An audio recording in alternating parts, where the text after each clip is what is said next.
제가 봉독하겠습니다. 여호와께서 아브라함에게 이르시되 너는 너의 고향과 친척과 아버지의 집을 떠나 내가 내게 보여줄 땅으로 가라. 내가 너로 큰 민족을 이루고 내게 복을 주어 내 이름을 창대하게 하리니 너는 복이 될지라. 너를 축복하는 자에게는 내가 복을 내리고 너를 저주하는 자에게는 내가 저주하리니 땅의 모든 족속이 너로 말미암아 복을 얻을 것이라 하신지라. 이에 아브라함이 여호와의 말씀을 따라갔고 롯도 그와 함께 갔으며 아브라함이 하란을 떠날 때에 75세였더라. 아멘.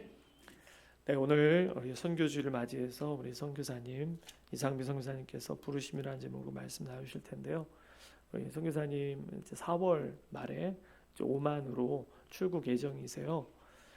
그리고 큰 아들은 세영이는 청강대 이번에 수시 합격해가지고 그 들어가기 힘든 곳이거든요. 그쪽 분야에서는. 그래서 이번에 그쪽으로 이제 아들 이사하는 것도 보고 또 우리 선교사님은 한국어 교육 과정을 교원 과정을 4월에 마치신다고 합니다. 그래서 선교지에 가서 또 학생들에게 한국어도 가르치시면서 또 말씀을 전해 주실 거고요. 또 우리 따님 우리 딸 세아도 같이 가기로 했다고 합니다. 그래서 우리 선교사님 가정을 위해서 기도해 주시면 감사하겠습니다. 자, 오늘 부르심한 제목으로 말씀 나오실 때 큰 은혜 받으시길 바라시고 나오실 때 박수로 환영하겠습니다.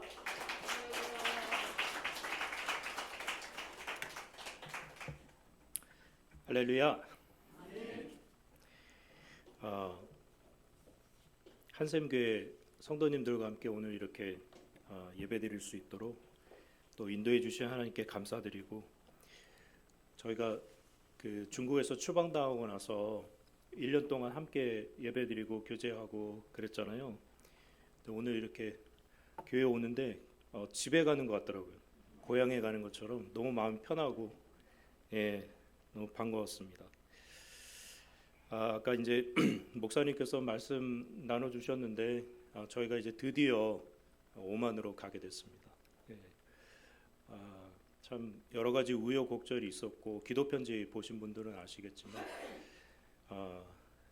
당초에 원래 계획했던 대로 저희가 좀 이렇게 잘 진행이 되지 않아서 고민도 많이 했고 어려움도 있었지만 또 결국은 하나님께서 인도하셨습니다 라는 그런 고백이 제 입술 가운데 이렇게 나오게 되더라고요. 그래서 너무 감사드리고 그렇습니다. 사실은 이제 저희가 중국에서 2022년 10월 27일 아마 제 평생에 잊지 못할 날일 것 같은데, 저희가 이제 안전국 경찰들한테 잡혀서 14시간 조사를 받고 그 이후로 이제 몇 년간 굉장히 힘들고 어려운 시간들을 보냈었어요. 정말 갈 바를 알지 못하고 길을 떠난 그 아브라함처럼 하루하루 정말 하나님께서 인도하시는 대로 그렇게 순종하면서 여기까지 온 것 같습니다. 그날 저희가 이제 조사받고 집에 와서 이렇게 잠자리에 누웠는데 정말 저는 밤새 잠이 안 오더라고요. 계속 오한이 오고 몸이 떨리고 잠도 안 오고 이러면서 계속 기도하고 그랬는데 아내는 잘 자더라고요. 그래서 저보다 믿음이 좋구나. 예. 그래서 여러 가지 참 생각이 많이 들었었습니다 그때. 앞으로 뭘 해야 되는지, 또 하나님께서 어떻게 인도하실지. 저희가 17년 동안 중국에 살았거든요. 근데 17년 동안 살아온 그 삶을 이제 일주일 안에 정리를 하고 나가야 되는 그런 상황이잖아요. 그래서 참 고민을 많이 했는데 그때 하나님께서 주셨던 마음이 끝이 아니다. 여기가 끝이 아니다, 아들아. 그 말씀이 참 많이 위로가 됐어요. 새로운 시작이다. 새로운 시작이다. 근데 오만 출국을 앞두고 하나님께서 그날 주셨던 그 마음을 다시 생각나게 해주셨습니다. 새로운 출발이구나. 끝이 아니고. 오만으로 가기까지 참 여러 가지 우여곡절이 있었는데 시작은 2018년이었던 것 같아요. 2017년도에 중국에서 종교법이 바뀌면서 그 법이 이제 2018년도에 시행되기 시작했거든요. 근데 그러면서 이제 선교사님들이 많이 추방당하기 시작했습니다. 그 전까지는 선교사님들이 현장에서 걸리거나 아니면 누가 신고를 하는 경우에만 추방을 당했어요. 근데 2018년부터는 이제 중국 정부에서 선교사들을 찾아내고 그리고 추방시키기 적극적으로 추방시키기 시작했습니다. 그래서 이제 저희들도 좀 긴장을 많이 했죠. 언제 추방당할지 모르니까 긴장을 많이 하면서 아내하고 좀 작정하고 기도하는 시간을 갖자 이렇게 생각을 하고 저희가 그 해에 2018년도 11월부터 한 3달 정도 매일 정말 깊이 있게 좀 기도하는 시간을 가졌던 것 같습니다. 매일 2시간씩 아내하고 같이 기도하면서 하나님, 만약에 저희가 추방을 당한다면 어떻게 해야 되겠습니까? 하나님의 뜻이 무엇입니까? 어떻게 또 선교사의 삶을 계속 이어나갈 수 있겠습니까? 라고 좀 하나님께 계속 질문하고 물으면서 기도하는 시간을 가졌었습니다. 근데 어느 날 갑자기 하나님께서 기도하는 중에 제가 잊어버리고 있었던 기억을 이렇게 다시 생각나게 해주시더라고요. 근데 그게 뭐냐면 제가 1996년도 말에 그 오만에서 비행기를 갈아탄 적이 있어요. 오만 공항에서 비행기를 갈아탄 적이 있는데 그때 오만 공항에서 오만 어떤 아저씨하고 그 짧은 영어로 그냥 잠깐 대화도 나누고 그랬던 생각이 다시 좀 이렇게 하나님께서 그 생각을 다시 좀 생각나게 해주시더라고요. 그때 이제 제가 그 아저씨한테 막 그 저희 얘기를 막 했었거든요. 지금 전도여행 가는 중인데 뭐 우리는 다 크리스찬이고 막 이런 얘기 막 했었어요. 그 무슬림이죠, 당연히 오만에 있는 무슬림이었는데, 근데 그 아저씨가 너무 환영해 주시는 거예요, 저희를. 기독교, 유대교, 이슬람은 다 한 형제고 아브라함으로부터 나왔다 이러면서 너무 저희를 환영해주고 같은 형제라면서 그렇게 막 환영을 해주시더라고요. 그래서 제가 그때까지 가지고 있었던 어떤 이슬람에 대한 편견이 있잖아요. 우리가 이슬람 하면은 뭐 굉장히 무섭고 과격하고 뭐 테러리스트 이런 생각을 많이 할 텐데 사실은 그런 사람들은 굉장히 적습니다. 많지가 않아요. 근데 대부분 이제 언론에서 그런 사람들만 많이 나오니까 우리가 이슬람 그러면 굉장히 막 무서운 사람으로 생각을 하는데 사실은 그렇지 않아요. 대부분의 무슬림들은 평화를 좋아하고 평화를 사랑하고 이런 사람들이 대부분입니다. 그러면서 제가 이슬람에 대한 어떤 좀 편견이 깨지는 그런 시간도 좀 가졌었고, 그리고 특별히 오만 공항에 도착을 했는데 마음이 너무 편한 거예요, 이상하게.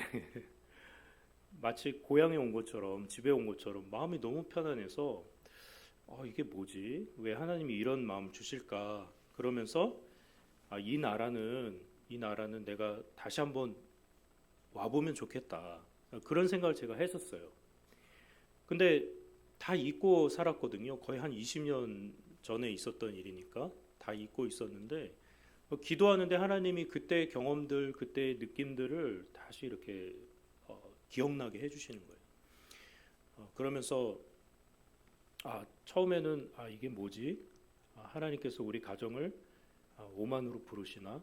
좀 이런 생각이 들었습니다. 그래서 오만에 대해서 여러 가지 이렇게 조사도 해보고 또 오만을 위해서 기도하기 시작하고 그렇게 했었어요. 그런데 뭐 저희가 오만에 뭐 아는 사람이 있는 것도 아니고 뭐 아무 정보가 없었거든요. 근데 그렇게 그냥 막연하게 기도하면서 하나님의 인도하심을 구했었는데 이제 막상 저희가 추방을 당하고 나서 이제 본격적으로 기도를 이제 하기 시작했죠. 하나님, 저희가 이제 추방을 당했는데 정말 하나님 저희 가정을 오만으로 부르시는 것이 맞습니까? 이제 그런 기도를 하기 시작했어요.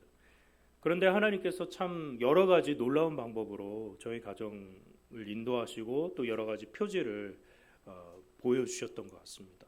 한 번은 저희 아들이 선교사 자녀들을 위한 수련회에 참석을 했었는데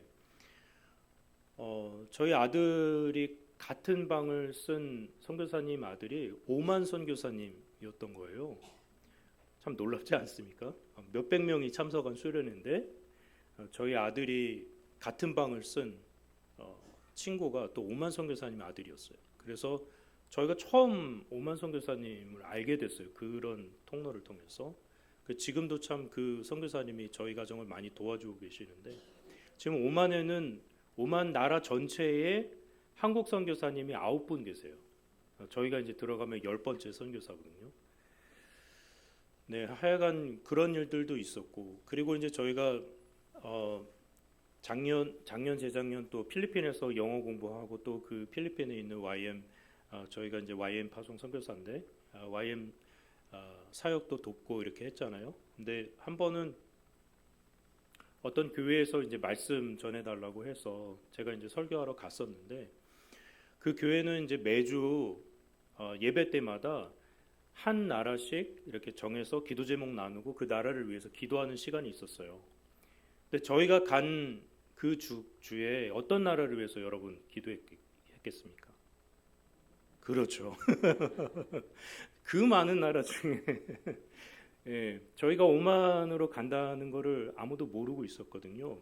근데 그 많은 나라 중에 오만을 위해서 기도하더라고요.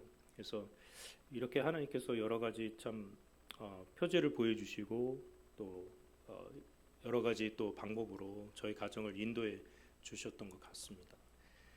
근데 추방당하고 나서 제가 그런 기도를 했었어요.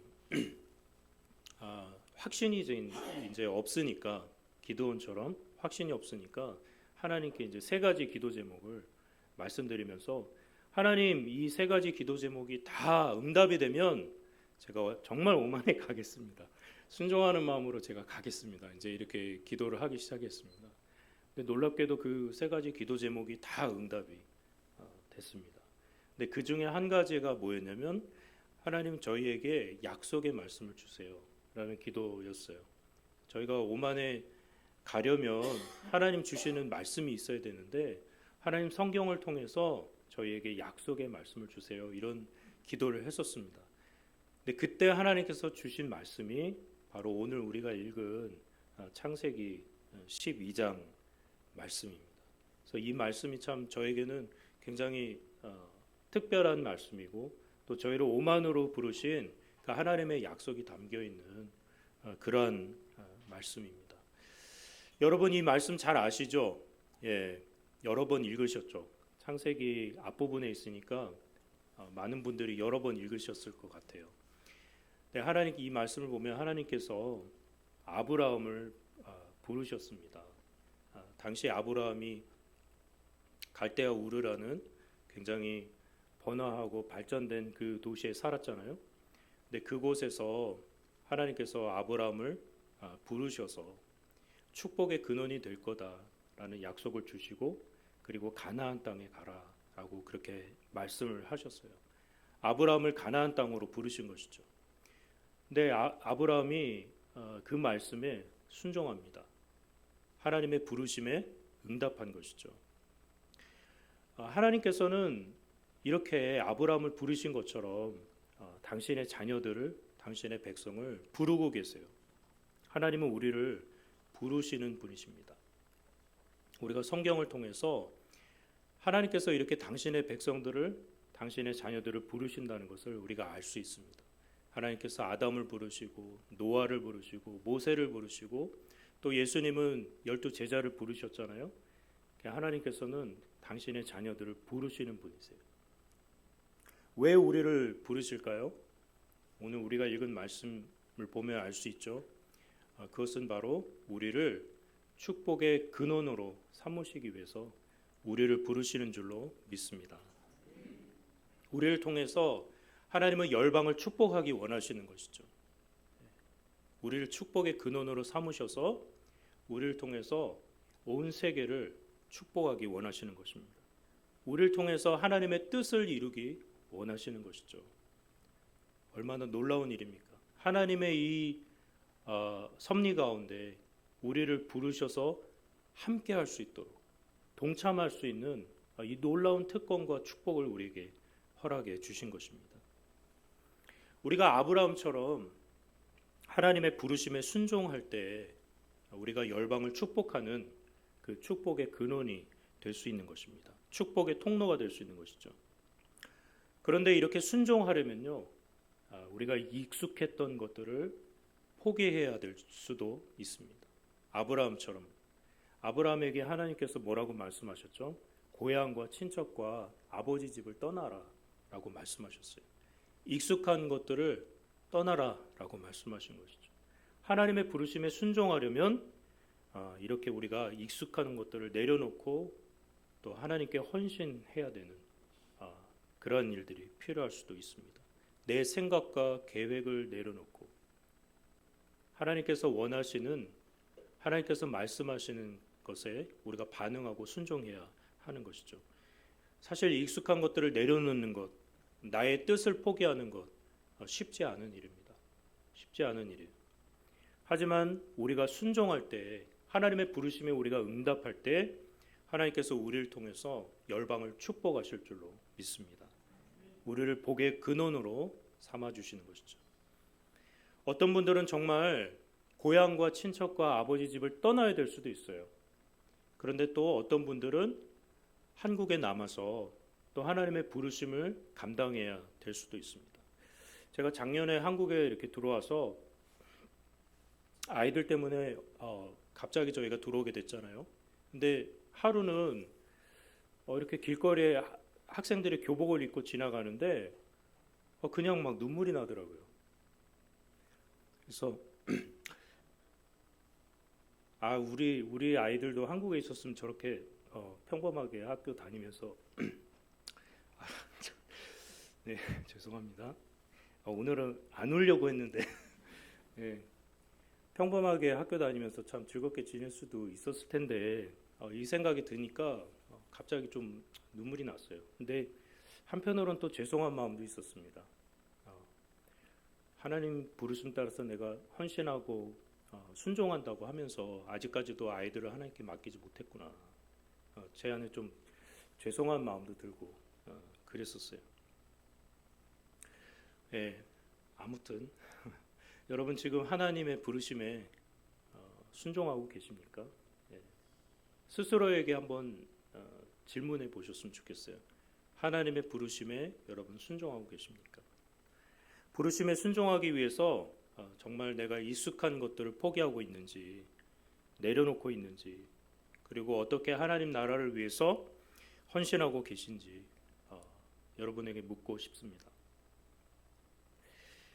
나라들을 위해서 기도하고 또 선교사님들을 위해서 기도하려면 여러분의 시간을 들여야 될 수도 있어요. 유튜브 보는 시간, 또 드라마 보는 시간 좀 줄여야 될 수도 있고, 그렇죠? 그리고 또 외식할 수 있는 거 한 끼 줄여서 또 선교 헌금 해야 될 수도 있습니다. 하나님의 부르심을 따라서 우리가 살아가려면 크든 작든 우리의 헌신이 필요한 것입니다. 하나님께서는 우리의 그러한 순종을 통해서 일하시는 분이세요. 우리가 부르심에 순종할 때 우리를 축복의 근원으로 삼으시고 우리를 통해서 열방을 축복하시는 것입니다. 우리는 보이지 않는 하나님의 나라를 종종 잊고 살아갑니다. 우리가 눈에 보이는 것만 중요하게 생각하는 것이죠.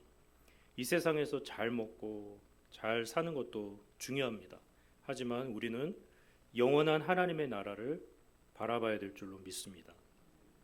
여러분, 우리가 이 세상을 떠날 때 하나님께서 우리 각 사람이 행한 대로 상급을 주실 것입니다. 그 상급은 영원한 것이에요. 이 땅에 있는 것과는 비교도 할 수 없는 것입니다. 여러분, 하나님 나라에 대한 소망이 있으세요? 네. 잠시 잠깐 우리는 이 땅에 머물다 갈 나그네잖아요. 그렇죠? 우리에게는 영원한 상급, 하나님께서 우리에게 주실 그 놀라운 상급, 또 우리가 마지막 날 하나님 앞에 우리가 나갔을 때 잘했다, 착하고 충성된 종아, 그런 칭찬을 우리가 듣기를 바랍니다. 우리가 이 세상에 있는 것만 바라보고 사는 것이 아니라 잠시 잠깐 있다 없어질 이 세상에 있는 것만 바라보면서 사는 것이 아니라 영원한 하나님 나라를 소망하고 또 하나님의 부르심을 따라서 살아가는 여러분 모두가 되시기를 축복합니다. 하나님께서 우리를 부르신 이유는 하나님께서 우리에게 사명을 주시기 위해서입니다. 아브라함의 사명은 무엇이었습니까? 하나님께서 부르신 대로 가나안 땅에 정착하고 또 그곳에서 하나님을 예배하는 것이었습니다.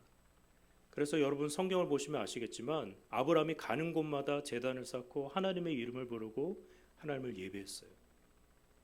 하나님의 자녀들에게는 사명이 있습니다. 우리 각 사람에게 주신 특별한 사명도 있지만 또 모든 그리스도인들에게 주신 일반적인 사명, 그러한 사명도 있는 것이죠. 뭐 여러 가지 사명이 있겠지만 그 중에서도 가장 중요한 것은 예배의 사명과 그리고 선교의 사명입니다. 하나님을 예배하는 것, 그리고 온 천하에 다니며 만민에게 복음을 전하는 이 선교의 사명은 모든 그리스도인들에게 주신 하나님의 사명인 것이죠. 그리고 이 두 가지 사명은 분리할 수 없는 것입니다. 왜냐하면 하나님을 정말 진정으로 예배하는 사람은 하나님의 마음을 알게 되고 그 마음을 아는 사람은 선교에 헌신할 수밖에 없는 것이죠. 제가 중국에서 캄티베트족 사역을 할 때 저희와 같이 이렇게 동역했던 티베트족 선교사님이 계십니다. 예, 굉장히 귀한 분이시죠. 근데 이분이 원래는 티베트족 승려였어요. 승려 생활을 한 10여 년 하셨는데 이분 말씀으로는 제가 이제 식사하면서 간증을 직접 들었거든요. 근데 이분 말씀으로는 3,000명 되는 불교 신학교죠. 예, 그 청해성에 가면 써다라는 지역이 있는데 나중에 한번 인터넷 찾아보세요. 아주 엄청납니다, 규모가. 근데 3,000명 되는 그 불교 신학교에서 자기가 1등을 했대요. 예, 뭐 믿거나 말거나 예, 그렇게 말씀을 하시더라고요. 그래서 1등을 해가지고 교수가 됐대요. 예, 신학교 교수가 됐는데 이제 잘 가르치다 보니까 인도에도 이제 초청을 받아가지고 이분이 인도에서 생활을 굉장히 오래 하셨습니다. 그래서 인도에 있는 티베트 불교 신학교 학생들도 가르치기 시작했습니다. 그러다가 이분이 한번 네팔에 초청을 받아가지고 네팔에 가서 또 이제 불교를 가르쳤죠. 가르쳤는데 한 번은 네팔 현지인 목사님, 네팔 목사님이죠. 네팔 현지인 목사님을 어떻게 우연히 알게 돼서 이분하고 대화를 나눈 거예요. 그래서 서로의 종교에 대해서 이제 대화를 나눈 겁니다. 그러면서 이분이 처음 그 복음을 듣게 됐어요. 이 네팔 목사님을 통해서 복음을 듣게 됐습니다. 그리고 이제 얼마 있다가 고향에 있는 어머님이 편찮으시다는 소식을 들어요. 그래서 이분이 인도 생활을 다 정리하고 이제 고향으로 가야겠다 이렇게 결심을 하고 정리를 이제 다 하셨습니다. 그리고 이제 떠나는 날 그 밤에 이렇게 잠자리에 누웠는데 갑자기 그런 생각이 들더래요. 만약에 어머니가 병이 나으면 내가 예수님을 믿겠다. 갑자기 그런 생각이 들더래요. 자기도 모르게. 그러면서 이분이 이제 그 생각을 하게 됐습니다. 그리고 이분이 고향에 오는 도중에 근데 안타깝게도 어머니가 돌아가세요. 고향에 오는 도중에 어머니가 돌아가시고 임종을 못 보게 됐습니다. 그래서 이분이 고향에 돌아오신 다음에 너무 이제 실망한 나머지 승려 생활을 그만두고 사업을 시작하셨어요. 근데 마을 사람들이 굉장히 핍박을 많이 했대요. 왜냐하면 마을에서 존경받는 승려였고 또 어떻게 보면 티베트 불교에서는 굉장히 명망이 있는 분이셨거든요. 그래서 저희 이제 그 승려를 그만두니까 이제 마을 사람들이 굉장히 핍박하고 굉장히 어렵게 지냈다고 하시더라고요. 근데 사업도 또 다 망하게 됐어요. 그래서 이분이 자살을 결심합니다. 그래가지고 아무도 없는 첩첩산 중에 티베트족 사람들이 자꾸 다른 데로 말이 흐르면 안 되는데 그 티베트족 사람들은 굉장히 첩첩 산중에 삽니다. 그 평균 해발 3,500 이상에 사는 민족이에요. 근데 산 속에 들어가 가지고 이제 물에 빠져서 강물에 빠져서 이제 죽으려고 이분이 강에 뛰어들어요. 그래서 이제 한 허리쯤 이렇게 물이 찼는데 갑자기 뒤에서 누가 부르는 소리가 들리더래요. Where are you going? 영어로. 그래서 이분이 이제 인도에 사셨다 보니까 영어를 잘 하셨어요. 근데 그 산속에서 영어 할 수 있는 사람이 자기를 부른다는 게 이해가 안 되잖아요. 그래서 누구지 하고 이렇게 뒤돌아봤는데 그 강변에 예수님이 서 계셨던 거예요. 그래서 이분이 그렇게 예수님을 만나고 예수님이 한 말씀 더 하셨는데 샹그릴라로 내려가라. 이 말씀을 듣고 이분이 그 다음날 샹그릴라라는 도시가 있습니다. 그래서 그 도시로 버스를 타고 내려오세요. 근데 저도 이제 그 도시에서 캄티베트족 사역을 했었거든요. 그리고 지금도 이제 그분은 거기에 사십니다. 근데 버스를 타고 이렇게 샹그릴라에 도착을 했는데 내리자마자 그 터미널에서 어떤 분이 자기한테 전도지를 주더래요. 그래서 이분이 전도지를 딱 받았는데 그 당시만 해도 이분이 중국어를 잘 읽지를 못하셨어요. 그러니까 말은 조금 했는데 티베트어하고 영어는 잘했는데 이제 중국어는 읽지를 잘 못했어요. 그래서 이분이 내가 중국어를 잘 못 읽는다. 그런데 내가 영어는 할 줄 안다. 이렇게 얘기했더니 이분이 그러냐. 내가 잘 아는 미국 선교사님이 계신다. 해가지고 그 미국 선교사님이 쿤밍이라는 도시에 사시는 분이셨는데 그 자리에서 바로 전화를 해가지고 연결을 해주신 거예요. 그래서 이분이 미국 선교사님 밑에서 몇 년 동안 성경을 공부하고 또 신학을 공부하고 해서 티베트족 선교사가 되십니다.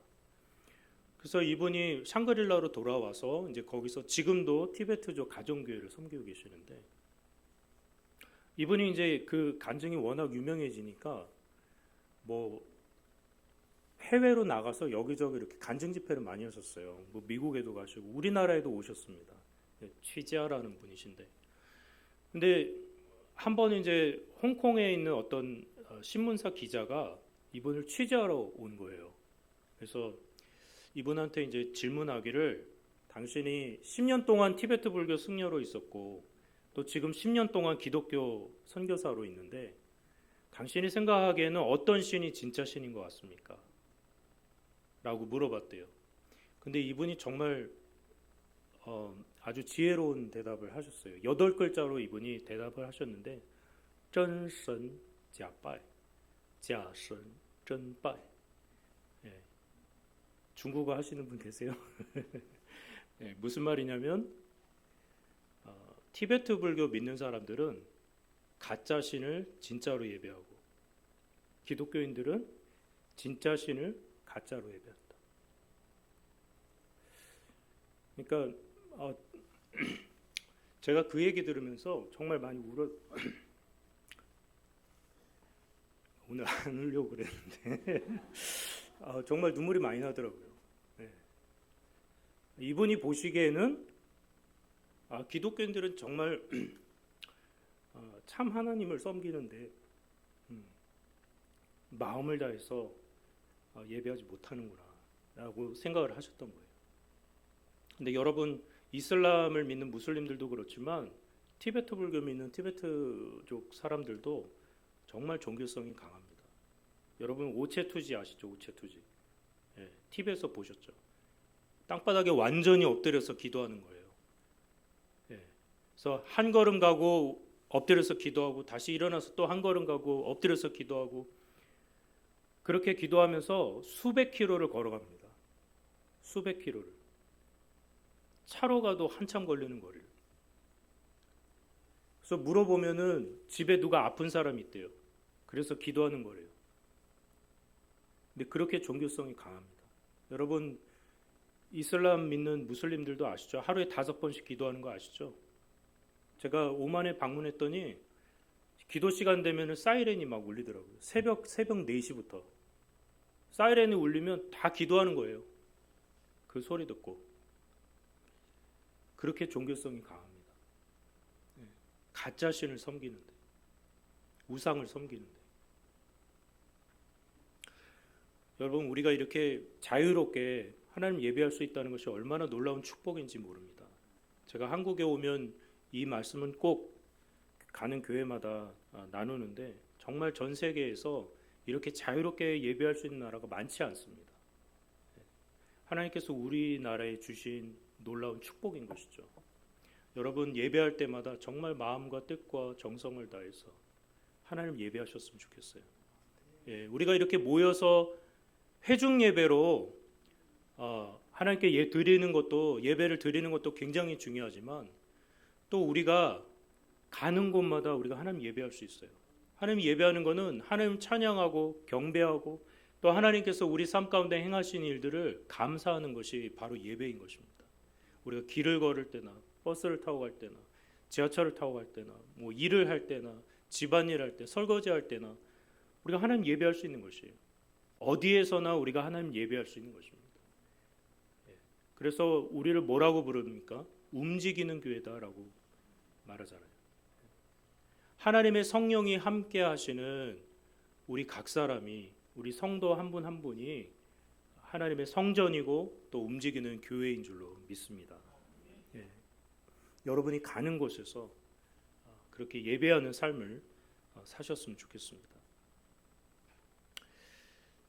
어떡하죠? 시간이 거의 다 됐네요. 절반밖에 못 했는데. 네, 하여간 빨리 해보겠습니다. 자, 예배와 선교는 예배의 사명, 또 선교의 사명은 하나님께서 우리에게 주신 정말 중요한 사명입니다. 여러분, 그 최초의 이방인 교회가 어딘지 아시죠? 최초의 이방인 교회. 다 모르세요? 아시죠? 안디옥 교회였습니다. 사도 바울이 그 안디옥 교회에서 파송받은 선교사였어요. 말씀을 한번 같이 읽어보겠습니다. 사도행전 13장 1절에서 3절 말씀 다 같이 읽겠습니다. 시작. 안디옥 교회에 선지자들과 교사들이 있으니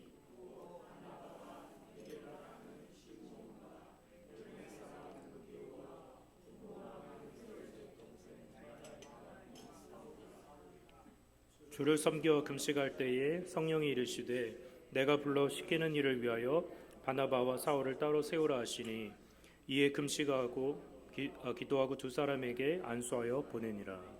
아멘. 사도 바울이 이 안디옥 교회에서 파송받은 선교사입니다.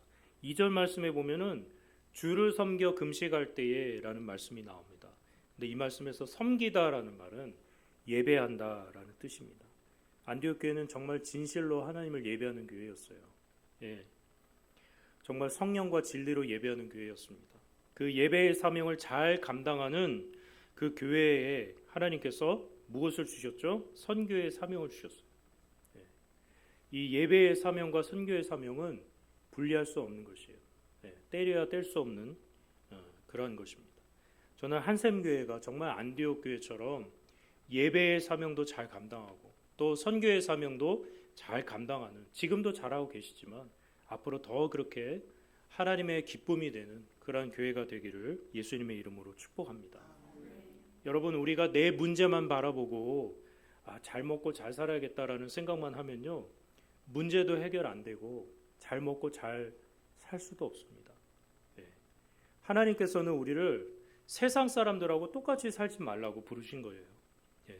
그래서 우리가 사명을 따라 살아갈 때, 우리가 정말 주님이 주신 그 부르심을 따라서 순종할 때에 우리가 먹고 사는 문제는 알아서 해결이 되는 것이죠.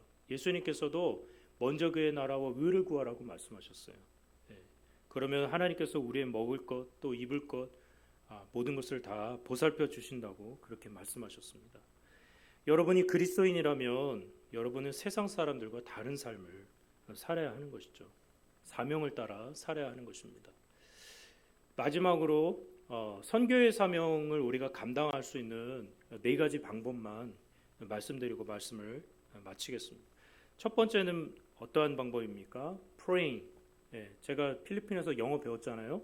예, praying 뭡니까? 기도하기입니다. 여러분 요즘 이란이 아주 난리가 났어요. 그죠? 전 지난 한 주간 동안 이란을 위해서 특별히 기도하는 시간을 개인적으로 가졌습니다. 여러분 우리가 이란 땅에 갈 수는 없지만 그 땅을 위해서 기도할 때 우리가 이란 선교에 동참할 수 있는 것이죠. 기도는 이렇게 놀라운 것입니다. 전 세계 모든 나라를 여러분 다니면서 선교할 수 있어요. 기도로 할 수 있는 것이죠. 여러분 지금 전 세계에서 가장 부흥하는 세 나라를 꼽으라면 어딘지 아십니까? 물론 브라질이나 필리핀도 지금 엄청나게 부흥하고 있지만 이란, 네팔, 몽골입니다. 이란이 엄청나게 부흥하고 있어요. 제가 이란 선교사님한테 들은 얘기인데 모르는 사람 10명한테 복음을 전하면 1명 정도는 예수님을 영접한대요. 그리고 아는 사람은 3사람한테 전도하면 1명이 예수님 영접한대요. 엄청나게 많은 사람들이 지금 이란 사람들이 예수님께로 지금 돌아오고 있어요. 여러분 우리나라에 이란 사람들을 위한 신학교가 있는 거 아세요? 우리나라에 지금 15명의 목회를 지금 준비하는 이란 분들이 들어오셔서 신학교육을 받고 계세요. 예. 지금 이란이 엄청나게 부흥하고 있습니다. 하나님께서 이렇게 이란을 흔드시는 데는 이유가 있는 거예요. 여러분 계속해서 이란을 위해서 여러분 기도해 주셨으면 좋겠습니다. 그리고 제가 이제 나가는 그 오만이 바로 이란 옆에 있어요. 그 홍해만 건너면 오만이거든요. 그 오만에는 알려진 그리스도인이 한 명도 없습니다. 한 명도 없어요. 물론 이제 어떤 통계들 보면 뭐 그리스도인이 있는 것처럼 나오는데 그거는 이제 외국 사람들하고 다 합쳐서 나온 통계고 오만 본토 사람 중에는 예수님을 믿는 사람이 알려진 그리스도인이 아무도 없습니다. 제가 작년에 오만에 갔을 때 오만에 계신 중국인 선교사님한테 제가 어떤 오만 자매님 간증을 얘기를 들었어요. 근데 이 자매님이 어렸을 때부터 계속 예수님 꿈을 꿨대요. 반복해서 계속 예수님 꿈을 꿨는데 예수님에 대해서 알 길이 없는 거예요. 교회도 없고 주변에 뭐 믿는 친구가 있는 것도 아니고 성경을 구할 수 있는 것도 아니고 그러니까 근데 이분이 너무 궁금했던 거죠. 예수님에 대해서 알고 싶고. 근데 한 번은 해변에 나갔는데 어떤 웨스턴 가족이 와서 놀고 있더래요. 그래서 저분한테 가서 물어보면 알겠다 싶어서 이분이 가서 물어본 거예요. 근데 마침 그분이 미국 선교사님이셨습니다. 그래서 이 선교사님이 이 자매를 데려다가 복음도 전하고 영접기도도 하고 세례도 받고 그리고 선교사님들 몇 분이 이렇게 같이 모이는 성경 공부 모임에서 말씀도 가르치고 이렇게 했대요. 근데 이 자매가 약혼한 남자친구가 있었는데 그 남자친구한테 자기 얘기를 다 한 거예요. 간증을 다 한 거예요. 그랬더니 이 남자친구가 바로 이제 그 모임을 경찰에 신고하고 그래서 선교사님들도 다 추방당하시고 또 이 자매 부모가 자기 딸이 미쳤다고 정신병원에다 가둔 거예요. 근데 그러고 나서 이 자매에 대한 소식을 듣지 못했다라는 그런 얘기를 들었습니다. 이런 분들을 위해서 여러분 우리의 기도가 필요한 것입니다. 작년에 여러분 예수님을 믿는다는 이유만으로도 그 이유만으로 순교하신 분들이 거의 5,000분 가까이 되세요. 예. 공식적으로 알려진 순교자들 14,849분이십니다. 아마 비공식적으로는 더 많은 분들이 순교하셨을 겁니다. 여러분 우리가 기도할 때 하나님께서 일하실 줄로 믿습니다. 예, 핍박받는 그리스도인들을 위해서 또 아직까지 복음을 듣지 못한 미전도 종족을 위해서 여러분 계속해서 기도하셨으면 좋겠어요. 그리고 두 번째 방법은 기빙, 주는 것이죠. 우리가 선교 헌금을 하고 또 선교에 필요한 물품들을 보내고 하는 일들을 우리가 할 수 있습니다. 그리고 또 세 번째는 웰커밍, 환영하는 것입니다. 환영. 국내에 들어온 선교사님들을 환영할 수도 있지만 또 우리가 우리나라에 온 외국인 근로자들 굉장히 많잖아요. 그죠? 그리고 다문화 가정. 얼마 전에 이제 목사님한테 제가 얘기를 들었는데 지금 한샘교회에서 세터민들을 섬기고 계신다라는 얘기 들었어요. 우리가 환영할 수 있습니다. 우리에게 온 열방에서 우리에게 온 분들을 우리가 환영하고 하나님의 사랑으로 따뜻하게 돌보고 또 도와주고 또 복음 전할 수 있는 것이죠.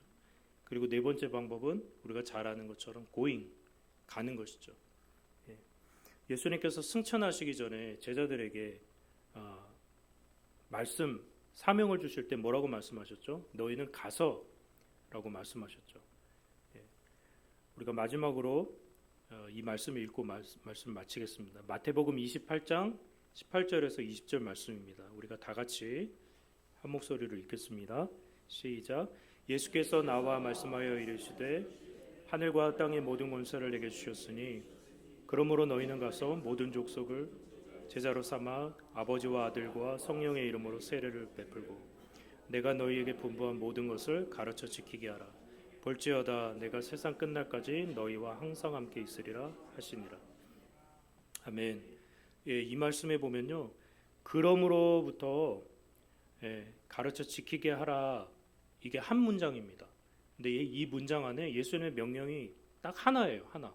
근데 우리나라 성경으로 보면 여러 가지 명령을 하신 것 같은데 딱 한 가지 명령입니다. 그건 뭐냐면 모든 민족을 제자로 삼으라라는 것이 예수님의 명령이에요.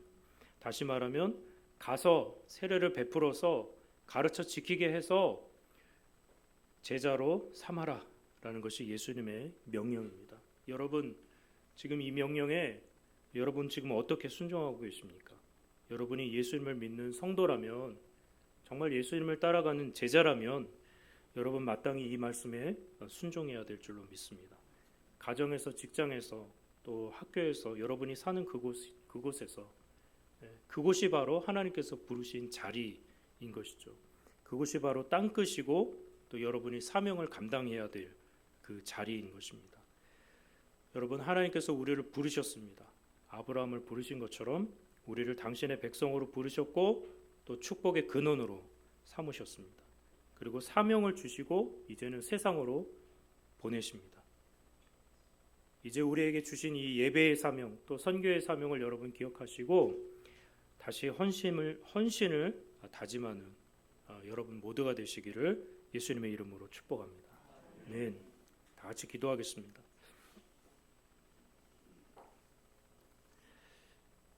사랑하는 하나님, 우리를 부르시고 우리를 복의 근원으로 삼아주셔서 감사합니다. 또 우리에게 사명을 주시고 땅끝까지 나가 주님의 복음을 증거하며 또 하나님을 예배할 수 있도록 하나님 우리를 축복해 주셔서 감사합니다. 하나님 우리에게 주신 이 사명을 우리가 귀하게 여기고 또 주님의 부르심을 따라 우리가 순종하며 날마다 승리할 수 있도록 축복하여 주시옵소서. 하나님 한샘교회를 통해서 하나님 행하실 일들을 우리가 기대합니다.